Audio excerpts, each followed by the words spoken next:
안녕하세요. 서울 근교에 살고 있는 30대 여자입니다.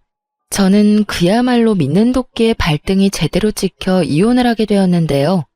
그 믿는 도끼가 제 발등을 어떻게 찍어버렸는지 한번 들어보실래요? 저와 남편은 요리 학원에서 처음 만나게 되었어요. 혼자 자취를 시작하며 배달 음식을 먹던 저는 이대로는 안 되겠다는 생각에 곧장 요리 학원을 등록했고 그곳에서 만난 사람이 남편이었죠. 이렇다 할 요리가 처음인 저와는 다르게 남편은 요리를 꽤나 능숙하게 했고 그런 남편의 도움을 받으며 저는 남편과 빠르게 가까워졌어요. 그렇게 두어 달 저희는 도움을 주고받으며 마음도 주고받게 되었고 남편의 고백으로 연애를 시작하게 되었죠. 참 배울 점이 많다 싶더라고요. 연애를 하는 2년 내내 남편은 한결같이 밝으면서도 참 긍정적인 사람이었어요. 제 앞에 닥친 크고 작은 문제에도 남편은 늘 제 옆에서 아낌없는 응원을 해주기도 하고 때론 해결책을 함께 고민하며 저에게 큰 도움이 되기도 했죠. 그런 남편과 함께라면 저의 앞날도 행복할 거라 생각했고 결혼이라는 단어가 익숙해질 때쯤 제가 먼저 남편에게 프로포즈를 하게 되었어요. 저기, 자기야, 나 할 말이 있는데. 무슨 말이길래 이렇게 뜸을 들여? 왜? 무슨 일 있어? 일이 아니고, 아니, 다르게 생각하면 엄청나게 큰일이긴 한데, 우리 결혼할까? 나 자기랑 이제 연인 사이 말고 부부하고 싶어서. 제 말에 남편은 저를 꼭 안아주며 알겠다고 했고 그렇게 저희는 결혼까지 꼴이 나게 되었습니다. 결혼을 하고 난 후에도 남편은 여전히 다정했으며 제 눈에는 그 어떤 연예인보다 멋진 남자였어요. 전 그런 남편을 많이 사랑했고 저흰 정말 남들이 다 부러워할 만큼 행복한 나날들을 보내고 있었죠. 그러던 어느 날 남편이 많이 지친 얼굴을 하고서 상의할 일이 있다고 하더군요. 처음 보는 남편의 어두운 표정에 전 직감적으로 무슨 일이 있다는 것을 알아챘고 남편의 앞에 앉아 남편의 입이 열리길 기다렸어요. 여보, 나 사실 요즘 많이 지친 것 같아. 회사 일도 그렇고 여러 가지로 내 길을 잃은 기분도 들고 그래. 몸도 마음도 많이 망가지고 지친 상태랄까? 그래서 말인데 나 회사 그만두고 좀 쉬면서 재정비할 시간을 좀 가지면 안 될까? 항상 밝고 긍정적인 에너지를 뿜어내던 남편의 입에서 이런 말들이 흘러나오니 상황이 보통 심각한 상황은 아니구나 싶더라고요. 이러다 내 남편 잡는 거 아닌가 하는 생각이 들기도 했고요. 그래서 제 눈치만 살피며 기가 죽어있는 남편의 손을 잡고 이렇게 말했어요. 여보, 그런 이야기를 왜 그렇게 눈치를 보면서 말해? 당신이 그렇게나 힘들면 쉬면 되지.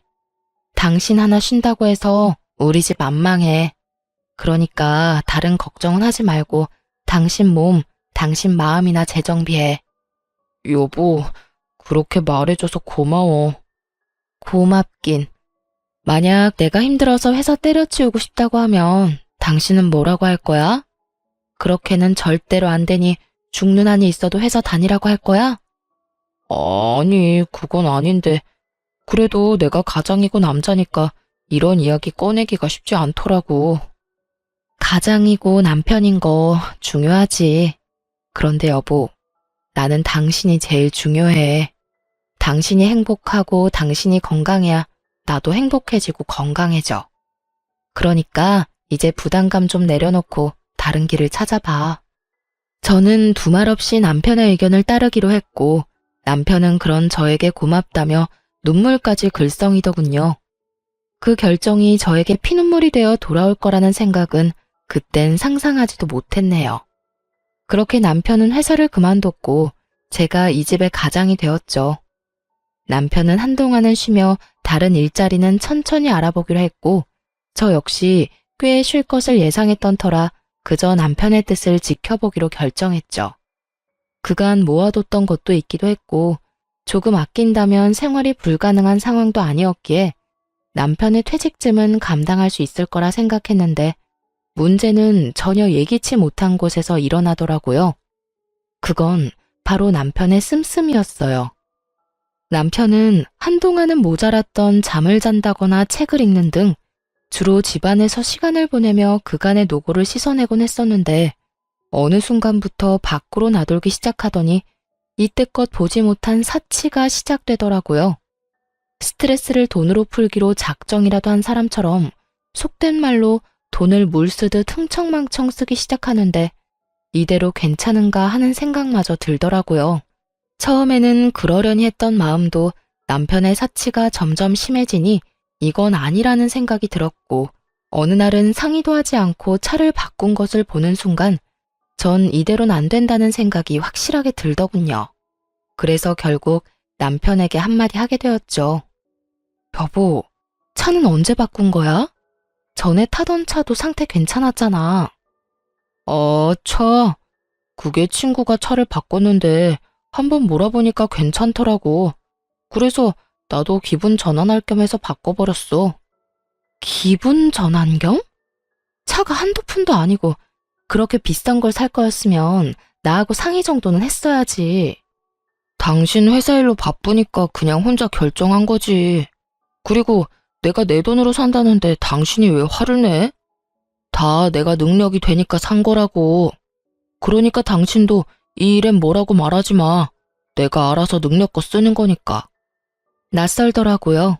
제가 아는 남편은 책임감도 강하고 언제나 저를 옳은 길로 인도하던 사람이었는데 제 앞에 서 있는 남편의 모습은 전혀 다른 사람 같은 기분마저 들더군요. 그런 낯선 남편의 모습에 멍한 것도 잠시 저는 정신을 차리고 다시 남편에게 좋은 말로 설득을 해보려고 애썼어요. 그래, 당신 마음, 당신 말이 어떤 뜻인 줄 잘 아는데 그건 당신이 총각 때나 가져야 하는 마음이지. 지금은 당신 나랑 결혼하고 가정까지 이뤘잖아. 당장은 아니지만 우리 아기도 가져야 할 거고 그러면 돈 드는 데가 한두 군데가 아닐 텐데 지금부터 부지런히 모아둬야 하지 않을까? 꼭 아기 때문만이 아니라 우리가 훗날 조금이라도 편하게 살려면 조금 아끼자는 말이지. 지금 당신이 회사도 쉬고 있는데 새 차가 왜 필요해? 심지어 타던 차도 깨끗하고 고장난 것도 없었으니까 나로선 이 상황이 이해되지 않아. 거기에다가 우린 부부인데 당신이 무엇을 하든 상관하지 말라니. 내가 당신이 한 일에 지적하는 상황이 되어버린 것 같아 당신 기분이 나빠진 건 충분히 이해하겠는데 아무리 이해를 한다고 해도 당신이 나한테 그렇게 말하면 나 굉장히 섭섭해. 남편은 조곤조곤 말하는 저를 보며 할 말이 없었는지 애꿎은 입술만 잘근잘근 씹으며 제 눈치를 보더라고요. 저 역시 더는 남편 기를 죽이고 싶진 않았기에 더는 장황하게 설명하지 않고 핵심만 짚어 말해주었어요. 어쨌든 내 생각은 그래. 당신이 번 돈으로 당신이 필요한 것 사는 걸 뭐라고 하는 건 아니야. 그러니까 앞으로 한 번 더 생각하고 돈을 썼으면 좋겠어. 알겠어. 나도 아까 말 심하게 해서 미안해. 미안하다는 남편의 말과는 달리 기분이 완전히 상해버린 듯 표정은 좋지 않았고 그날 이후 눈에 보이게 기분 나쁜 티를 내기 시작하더라고요. 제가 기분을 좀 풀어주려 말을 걸어도 시큰둥하게 답을 한다거나 장을 보러 함께 나가는 날에 손이라도 잡으려고 하면 티가 나게 손을 치워버린다거나 하는 행동으로요. 이 모든 언행도 이해가 되지 않았지만 제가 제일 이해가 되지 않는 건 그런 일이 있었는데도 불구하고 고쳐지지 않는 남편의 씀씀이었어요. 말로는 알겠다, 네 말을 다 알아들었으니 앞으론 그러지 않겠다 라곤 했지만 여기저기 숨겨놓은 새로운 옷과 신발이 발견될 때마다 저희 사이엔 미묘한 다툼이 일곤 했어요. 처음 숨긴 것을 들켰을 땐 예전에 사둔 것이라며 변명이라도 하던 남편은 점점 더 뻔뻔하게 변해갔고 어느 날부턴 앵무새처럼 똑같은 말만 뱉어내더군요. 여보, 이 옷은 또 뭐야? 이거 엄청 비싼 거 아니야? 또 샀어? 세일하길래 샀어. 당신 정말 왜 이래? 내가 이런 말까진 하지 않으려고 했는데 당신 일을 쉬면 씀씀이라도 줄여야지. 어떻게 수입도 없는 사람이 수입이 있을 때보다 돈을 더 헤프겠어. 아, 진짜. 내가 벌어놓은 돈으로 이때껏 고생한 나한테 보상 좀 하겠다는데 뭘 그렇게까지 나무라기만 해. 당신이 이러면 이럴수록 난 더 숨이 막힌다고. 그러니까 그냥 좀 내버려두면 안 돼?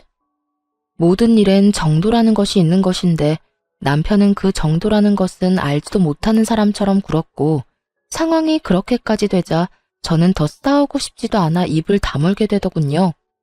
제가 입을 다물자 저희의 사이는 다시 좋아졌고 저는 저것도 다 한때일 거란 마음으로 남편을 지켜보기로 했죠.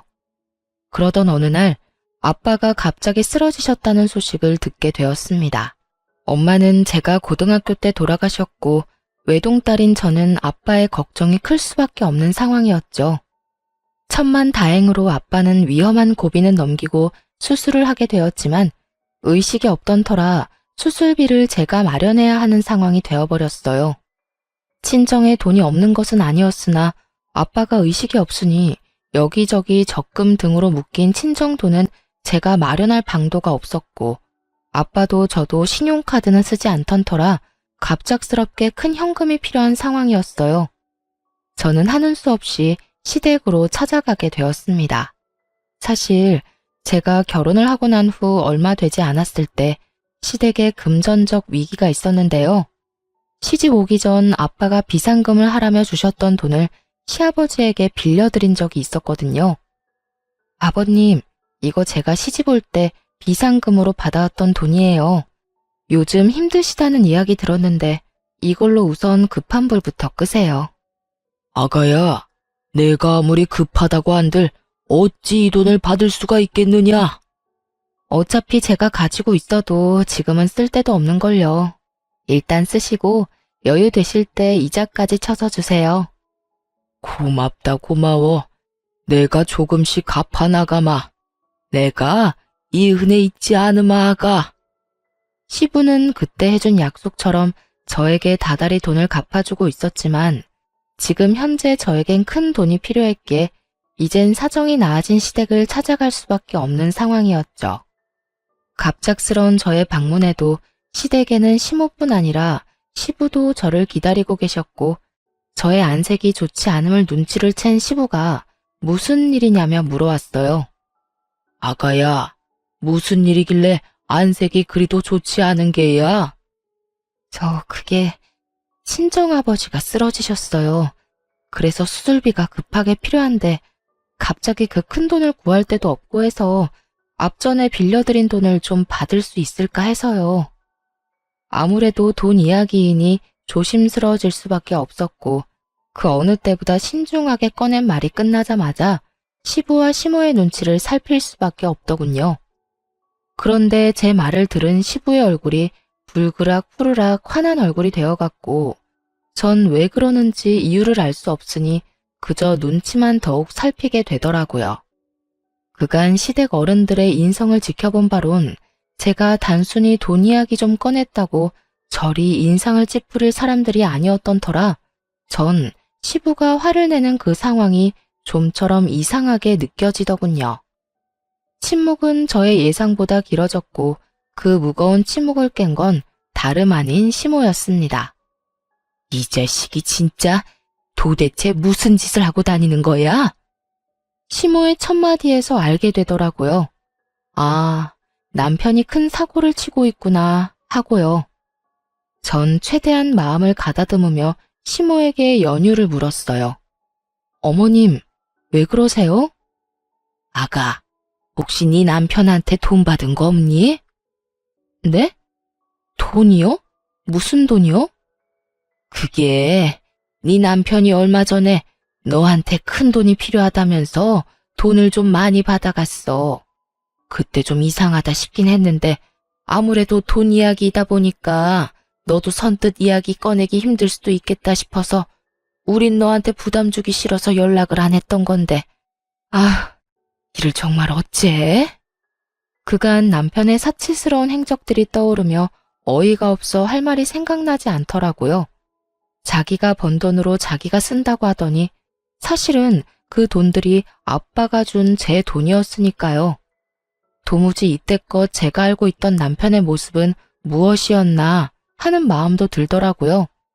저의 이 복잡한 마음을 눈치챈 시부는 헛기침으로 제 시선을 잡아끈 후 이렇게 말하더군요. 아가, 생각이 많은 거 안다. 나도 이렇게 마음이 복잡한데 너는 오죽하겠어? 그런데 일단 급한 불부터 끄고 생각하자꾸나. 내가 일단 지금 급한 돈은 당장 마련해주마. 일단 우리 사돈부터 살리고 보자꾸나. 그리고 내가 미안하다. 그렇게 큰 돈을 그냥 내주는 것이 아니었는데 정말 미안하구나. 사실 남편이 잘못한 것이지 시댁에서 잘못한 것은 아니었지만 제가 처한 상황은 그 돈을 가져간 남편을 닥달해 돈을 받아낼 때까지 기다릴 만한 여유가 없었어요. 그랬기에 시부가 마련해준 돈을 얼른 받을 수밖에 없었죠. 아니에요, 아버님. 제가 감사하죠. 꽤 큰 금액인데 이렇게 주셔서 감사해요. 아니다. 본래 네 돈이었는데 뭘. 이렇게 힘든 이야기 꺼내게 해서 미안하구나. 그 자식이 실망하게 한 것 또한 미안하고. 이렇게 저에게 용서를 구한 시부의 표정은 섬뜩할 정도로 화가 나 보였고 시모 역시 시부의 표정과 다를 바가 없었죠. 어쨌든 전 돈을 마련해 아빠의 수술비를 무사히 치를 수 있었고 수술을 마친 아빠는 의식도 회복하고 경과도 좋았죠. 그렇게 아빠가 건강을 되찾아가는 사이 남편은 바쁜 저를 대신해 아빠의 병실을 오가며 간호하고 있다는 이야기를 아빠에게 들을 수 있었어요. 저를 대신해 아빠를 돌봐주는 것은 고마운 일이 분명했지만 그 큰 돈을 받아서 다른 것도 아닌 사치하는 데 쓴 것은 절대로 용서가 되지 않더라고요. 바늘 도둑이 소도둑 된다고 사람 하나 고치는 것이 얼마나 힘든 일인 것임을 잘 알기에 저는 그 상황을 어떻게 풀어나갈지 더 큰 고민에 빠지게 되었어요. 이혼해야 한다는 생각을 하고는 있지만 이혼이 쉽게 내릴 결정도 아니었고 무엇보다 아빠의 건강이 회복되고 있다고는 하나 언제든 다시 나빠질 수도 있는 상황이니 고민은 더욱 커져만 갔고 신중에 신중을 가하게 되더군요. 하지만 그 모든 것이 걸리는 상황이라도 남편과 이야기를 나눠 똑바로 짚어야 하는 문제임은 확실했죠. 저는 여전히 저에게 심드렁한 남편을 붙잡고 말했어요. 여보, 나랑 이야기 좀 해. 무슨 이야기? 나 아버님, 어머님께 이야기 다 들었어. 당신 내 핑계를 대면서 내가 빌려드린 돈 거의 다 받아갔다며? 어떻게 된 일인지 설명해. 제 말을 들은 남편은 눈빛이 흔들리기 시작하더니 퍼렇게 질린 얼굴을 하고서 고개를 떨어뜨리더군요. 그렇게 고개만 숙인다고 상황이 해결되지 않아. 그러니까 어떤 말이든 해봐. 남편은 저의 닥달에 망설이는 듯 싶더니 이내 입을 열더군요. 그게 처음부터 이럴 작정은 아니었어. 쉬면서 몸도 마음도 회복되고 나니까 그동안 악착같이 산 게 후회가 되더라고. 이러다 죽으면 다 소용없겠다 싶기도 했고. 그래서 이것저것 사다 보니까 카드값이 감당이 안 됐어. 거기에다 차도 대출받아 덜컥 사버리긴 했는데 그 다달이 나가는 돈이 감당이 더욱 안 되는 거야. 돈은 필요한데 돈은 없으니까 신용대출도 조금 받았어. 그러다 정신 차려보니 당신한텐 말도 못 꺼낼 만큼 빚이 늘어있었고 그래서 그런 짓까지 하게 된 거야. 빚이 빚을 낳는다더니 그 말 하나 틀린 것이 없더라고요. 남편은 감당하지 못할 만큼의 사치를 부리고 있었고 그 결과 저에게 큰 실망을 안겨주었던 것이었죠. 전 당장이라도 욕이 튀어나오려는 것을 겨우 누르고서 남편에게 말했어요. 당신, 나 알지? 난 가까운 사람이랑도 돈 거래 안 하는 사람이야. 그런 내가 당신하고 어머님 아버님을 믿고 기꺼이 그 큰 돈을 빌려드린 건데 어떻게 다른 사람도 아닌 당신이 그런 내 믿음을 이런 큰 실망으로 돌려줄 수가 있어? 당신 정말 내가 알던 그 남자가 맞긴 해? 여보, 내가 정말 미쳤었나 봐. 내가 진짜 잘못했어. 내가 진짜 화나는 게 뭔지 알아? 당신이 나를 실망해서까지 받은 돈으로 고작 사치를 부렸다는 게 난 너무 화가 나. 너무 실망스럽다고. 꼭 필요한 곳이 있어서 나 몰래 썼다고 해도 기가 막히는데 그 돈들을 고작 옷, 신발, 차, 이런 걸 사느라 빚진 데 썼다고? 이걸 내가 어떻게 받아들여야 해? 내가 진짜 할 말이 없다. 내가 그 순간에 잠시 정신이 나갔었다는 말밖에는 정말 미안해. 남편은 정말 반성이라는 걸 하는 듯 보였고, 전 그런 남편에게 시부의 말을 전하기로 했어요. 사실 제가 모든 사실을 알고 집으로 돌아온 날 시부에게서 전화가 왔었어요. 제가 빌려드린 돈을 다 입금했다는 말과 함께 시부는 이렇게 말을 하더라고요. 아가야, 실망이 큰 거 잘 안다. 그래도 나를 봐서라도 한 번만 더 기회를 주면 안 되겠어? 아버님, 그게 저도 고민이 많아요. 그래, 왜 안 그렇겠어? 그래도 네가 나를 봐서라도 기회를 한 번 더 준다면 내가 어떻게 해서든 정신교육 다시 해놓으마. 정신교육이요? 그래, 일단 그 녀석이 가져간 돈은 내가 다 받아낼 생각이다. 사돈 수술만 잘 끝나고 나면 우리 회사에 출근시켜서 온갖 자비는 다 시킬 생각이야. 밑바닥부터 굴리다 보면 그 녀석도 동기한 줄 알겠지. 옆에서 끼고 있으면서 인간 한번 만들어 보마. 그러니 나를 믿고 한 번만 더 지켜봐주면 안 되겠어? 시부에 이런 부탁이 없었다면 당장 이혼을 했을 수도 있었을 텐데 저는 많은 고민을 한 끝에 남편이 아닌 시아버지를 한 번 더 믿어보기로 했고 저의 긍정적인 반응에 시부는 자신에게 돈을 다 받았다는 말은 하지 말라고 당부하셨어요. 전 시부의 당부 그대로 남편에게 전했고 남편은 아직 정신을 덜 차렸는지 반발하고 나서더군요. 뭐? 내가 아버지 회사에? 그것도 말단 사원도 아니고 잡일이나 하는 직원으로 출근을 하라고? 내가 왜? 지금 당장 다른 곳에 취업해도 그런 취급은 받지 않는다고. 그런데 내가 왜? 당신 아직도 정신 못 차렸구나. 당신이 친 사고가 얼만데 아직도 찬밥 더운 밥 가릴 거야? 당신은 그렇게까지 안 하면 정신 차리긴 힘들 테고 나는 그런 정신 빠진 남자랑은 더는 살 생각 없으니까 당신이 결정해. 아버님 회사에 출근할 거야 아님 나하고 이혼할 거야? 저는 남편에게 마지막 기회를 주었고 남편 역시 저의 확고한 의지를 알아챘는지 저와 시부가 시키는 대로 하겠다고 하더군요. 바로 다음 날부터 시부의 회사로 출근하기 시작한 남편은 밤이 되면 거지꼴이 되어 들어오더라고요. 듣기로 시부의 회사에서 남편이 주로 하는 일은 청소부터 시작해서 집 나르기 등 주로 몸을 쓰는 온갖 잡일을 하고 있다고 하더군요. 시간이 흐를수록 남편의 꼴은 보기 힘들어졌지만 그 눈빛만큼은 예전 제가 알던 눈빛으로 돌아오고 있었고 그렇게 힘들게 번 돈은 남편의 생활비와 시부에게 매달 갚는 돈을 제외하곤 모두 저에게 고스란히 입금이 되었어요. 전 그 돈을 따로 모아두었다가 시댁에 큰 행사가 있을 때 쓰기도 하고 일정 금액이 되면 적금으로 묶어두기도 했죠.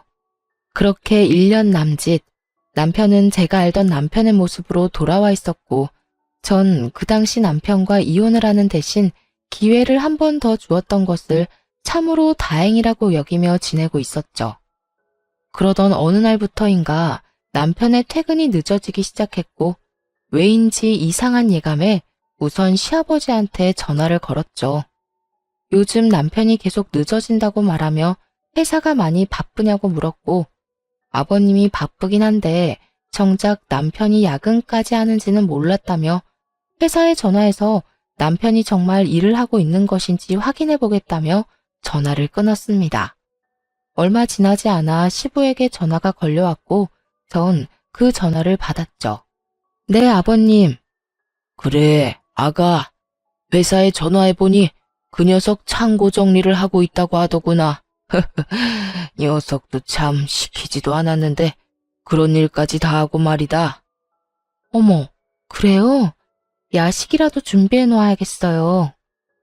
저는 굳은 일도 마다하지 않고 열심히 하는 남편이 기특했고 시부 역시 저와 같은 마음인 듯 하더군요.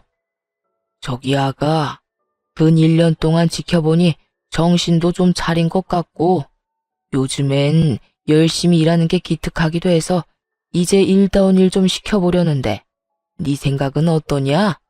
옆에서 끼고 가르치다가 하나둘씩 넘겨주려고 하는데 그 말씀은 회사를 물려주고 싶다는 말씀일까요? 그래, 내가 요즘 고민이 많아. 요즘처럼만 하면 걱정 없겠다 싶다가도 섣불리 판단하는 건 아닌가 하는 생각도 들고 네가 보기엔 어떠냐? 내가 그 녀석한테 회사를 물려줘도 될 것 같으냐? 요즘 퇴근 시간이 많이 늦는데 그게 다 일을 너무 열심히 하다 보니 늦는 거 아니겠어요? 그렇지. 네가 생각하기에도 정신 차린 것 같지?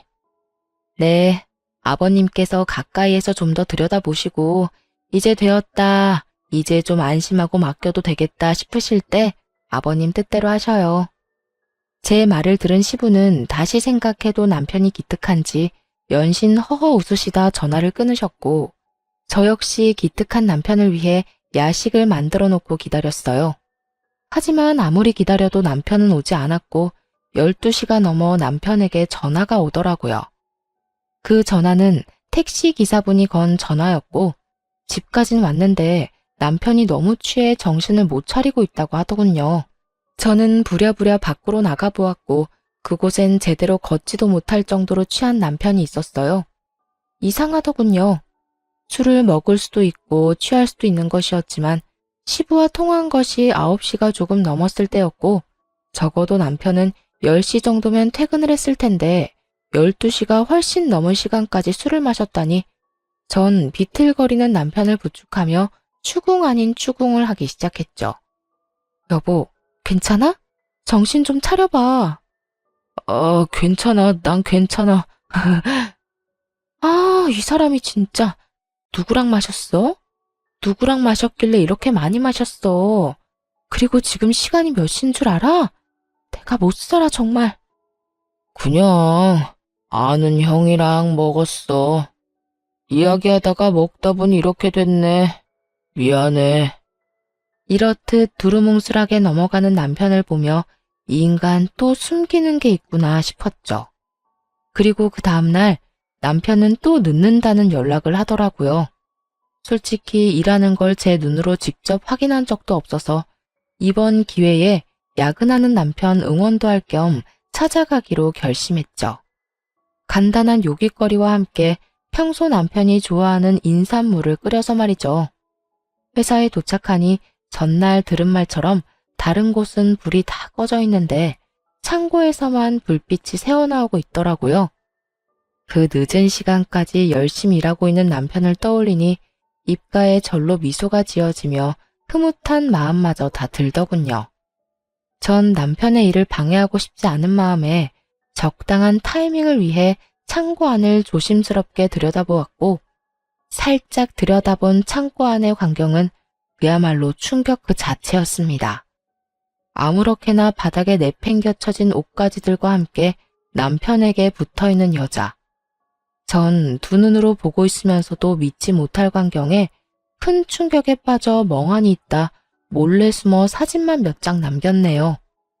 차마 더는 눈으로 보고 있을 수가 없어 주체할 수 없이 흔들리는 두 다리를 붙잡고 차로 돌아왔어요.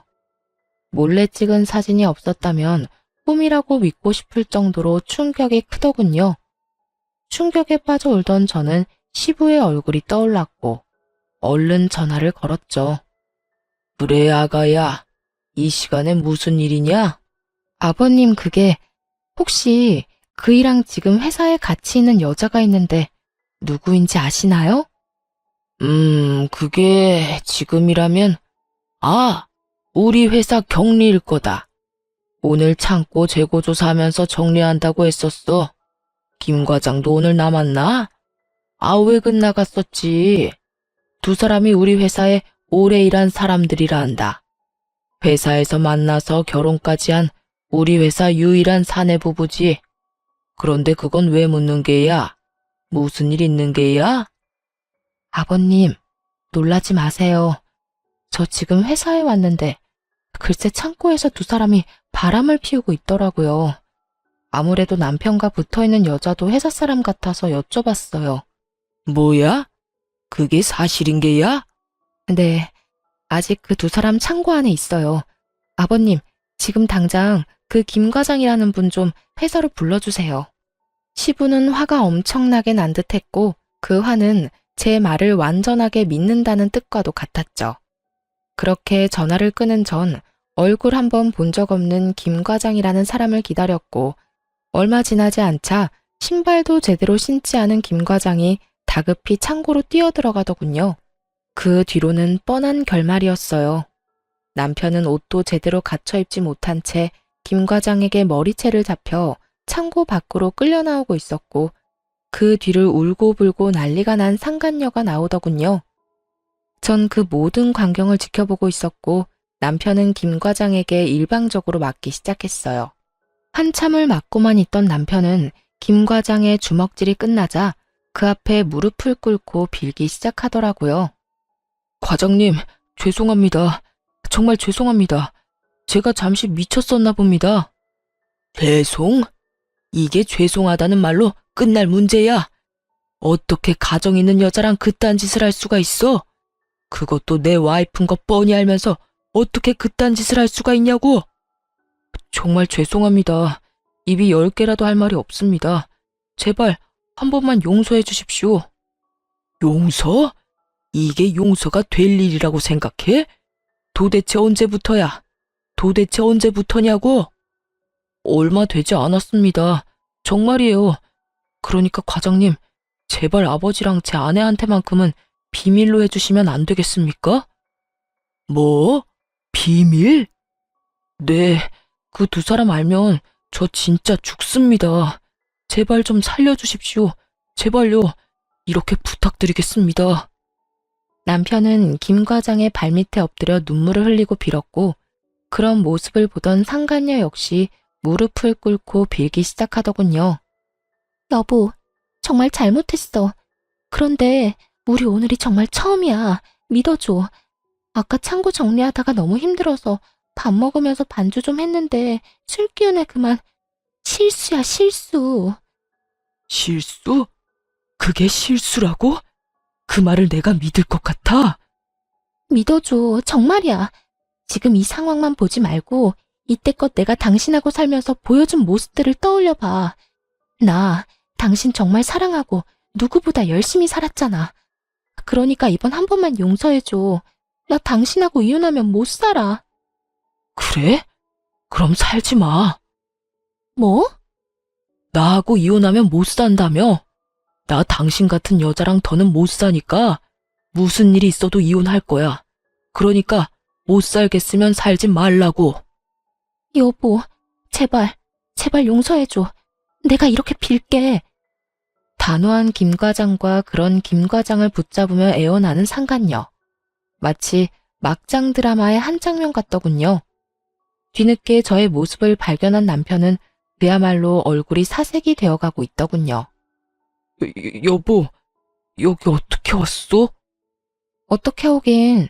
당신 힘들게 야근한다길래 먹을거리랑 물 좀 끓여왔는데 상상도 못했던 재밌는 광경을 봤지 뭐야? 그래서 내가 김 과장님 불렀어. 이런 재미있는 구경은 같이 해야 재미있는 법 아니겠어? 여보, 미안해. 미안하다고 하지도 마. 당신이 인간이야? 내가 어떤 마음으로 당신한테 기회를 주었는지 몰라? 어떻게 나한테 이럴 수가 있어? 저는 절규 섞인 고함을 내질렀고 저의 이런 모습에 남편은 고개를 바닥에 쳐박고 애원하며 빌기 시작하더군요. 여보, 진짜 미안해. 내가 정말 미쳤었어. 처음부터 이러려고 했던 건 아닌데 정말 미안해. 내가 당신한테 너무 큰 잘못한 거 알아. 그런데 나 진짜 마지막으로 한 번만 더 용서해주고 기회를 주면 안 될까? 나 이때까지 잘해왔잖아. 오늘 일은 정말 실수야. 실수라고. 실수? 실수라고? 나 말을 안 해서 그렇지. 지난 1년 동안 너무 힘들었어. 일은 일대로 힘든데 내 주머니로 들어오는 돈은 없지. 아버지 눈치에 당신 눈치에 그 상황이 너무 답답하기도 하고 짜증도 나고 그렇더라고. 그런데 그때 나한테 저 여자가 잘 대해주니까 나도 모르게 눈길이 가서 이런 실수를 저지르게 됐어. 그렇다고 마음을 줬다거나 그런 일은 절대로 없었어. 정말이야. 내가 진짜 미쳤었어. 그러니까 나한테 한 번만 더 기회를 주라. 응? 제발. 이런 상황에서까지 저의 탓을 하려는 남편을 보고 있는데 정말 어이가 없더라고요. 저의 탓을 하면서도 용서를 구하는 그 이중적인 잣대를 뽐내는 남편에게 전 지금까지와는 비교도 되지 않을 절망스러운 사실을 알려주었죠. 변명 잘 들었어. 그런데 어떻게 하지? 난 용서할 생각이 조금도 없는데. 그리고 당신한테 알려줄 사실이 한 가지 더 있는데 지금 여기로 누가 오고 있는 줄 알아? 누구? 설마 아니지? 맞아. 지금 떠오른 그 사람.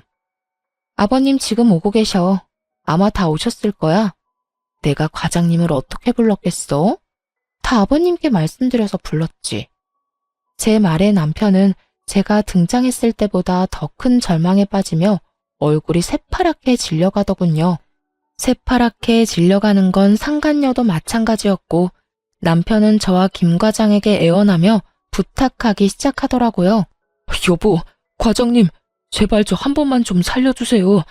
제발 아버지한텐 다 오해였다고. 알고 보니 당신이 잘못 본 거였다고. 과장님도 아무것도 못 봤다고 그렇게 좀 말씀해 주세요. 제발요. 제발. 이렇게 부탁드릴게요. 이렇게 부탁해 여보.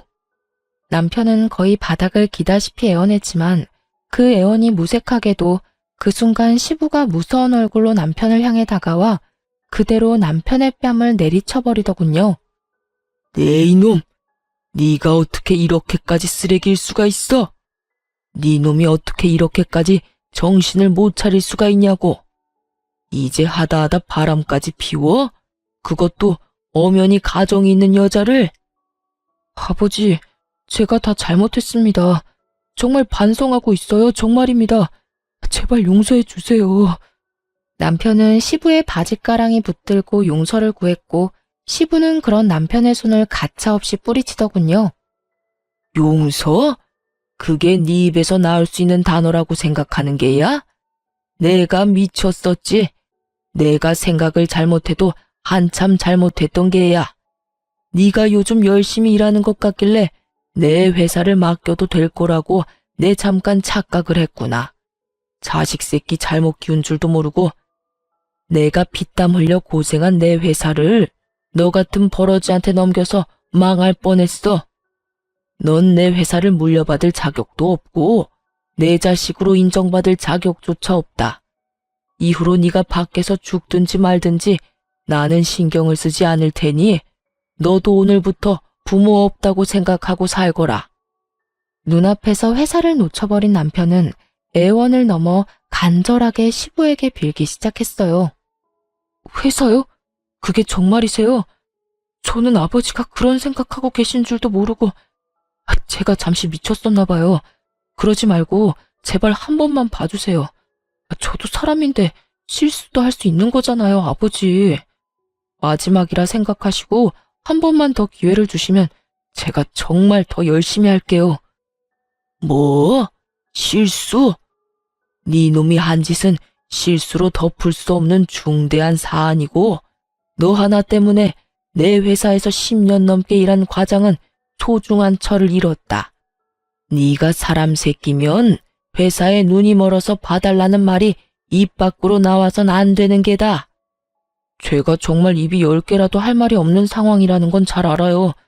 그런데요, 아버지, 저는 아버지의 하나뿐인 아들이잖아요. 하나뿐인 아들이 뭐가 대수냐? 그깟 아들 처음부터 없는 셈 치고 살면 되는 것을. 네가 무슨 말을 짓거리든 내 생각엔 변함이 없을 테니 그런 줄 알고 쏙 꺼지거라. 남편에게 단호하게 못 박은 시부는 몸을 돌려 김 과장과 상간녀를 향해 이렇게 말하더군요. 자네는 오늘부로 당장 퇴사 조치할 테니 그런 줄 알고 내일부턴 출근하지 말게. 김 과장한텐 내가 입이 10개라도 할 말이 없어. 미안하네. 일단 우리 이야기는 내일 하도록 하고 오늘은 자네 처 데리고 돌아가 보게. 집안 문제로 할 이야기가 많을 터이니. 이렇게 말한 시부는 저의 손을 잡고 그 자리를 벗어나게 해주었습니다. 시부는 아무래도 집에 혼자 두기가 불안했는지 저를 시댁으로 데리고 갔고 시댁엔 저를 걱정스러운 표정으로 기다리고 있는 시모가 있더군요. 아가, 괜찮아? 어머님, 이제 어떻게 해요? 저 이제 어떻게 해요? 그래, 울거라 울어. 나도 이렇게 울고 싶은데 너는 오죽하겠니? 이 어미가 미안하다. 내가 자식 새끼를 잘못 키웠어. 내가 다 미안하다, 아가. 시모는 저를 꼭 끌어안으며 자신이 더 미안하다고 했고, 전 그런 시모의 품에서 참았던 눈물을 한참을 흘렸습니다. 그렇게 한참을 온 저에게 시부와 시모는 자고 가라며 저를 붙잡았지만, 저는 괜찮다고 하며 집으로 돌아왔어요.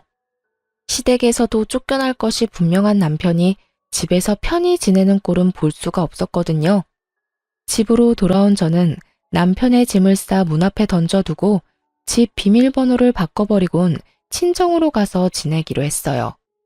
아무래도 남편의 흔적이 가득한 그곳에선 한시도 숨을 쉬고 싶지 않았으니까요. 제가 친정에 간다는 말을 들은 시댁에서 친정의 전화에 용서를 구하고 상황을 잘 설명해준 덕분에 친정에 도착한 저는 긴 설명 대신 아빠에게 따뜻한 마음의 위로를 받을 수 있었어요. 우리 딸, 고생 많았어. 아빠, 죄송해요. 이런 꼴 보여서. 네가 뭐가 죄송해? 네가 잘못한 게 뭐가 있다고.